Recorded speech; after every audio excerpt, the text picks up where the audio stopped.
Imagine a midnight ceramic studio. Clay on the wheel, fingers tracing curve. The kiln's orange breath slowly changing matter. Now picture the human body as a living workshop. Soft tissues, delicate architectures, and surfaces that respond like glazes to heat and touch. Tonight, I want to take you on a quick tour where ceramic engineering meets human pleasure.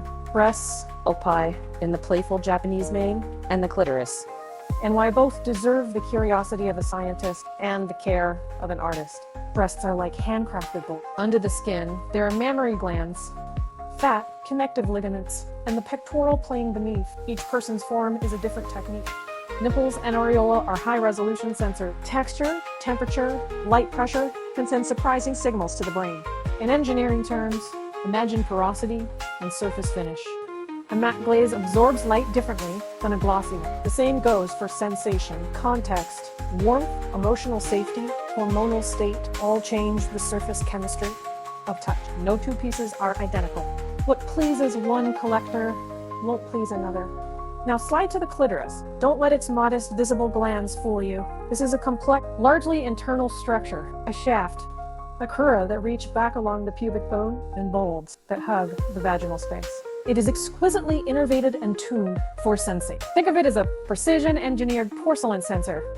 Tiny structures, dense nerve wiring, capable of producing a powerful whole-body response. A clitoral orgasm is not a mysterious magic trick, but a physiological cascade. Synchronized muscle responses, shifts in breathing and heart rate, and a flush of neurochemicals that feel in the brain like a kiln releasing a glaze's final sheen.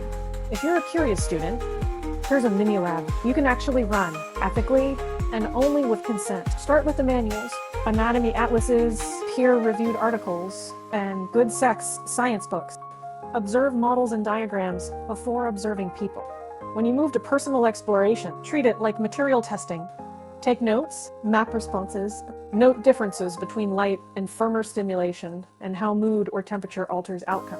Communicate your protocol and record results with your partner if you have one. Consent is your lab safety rule.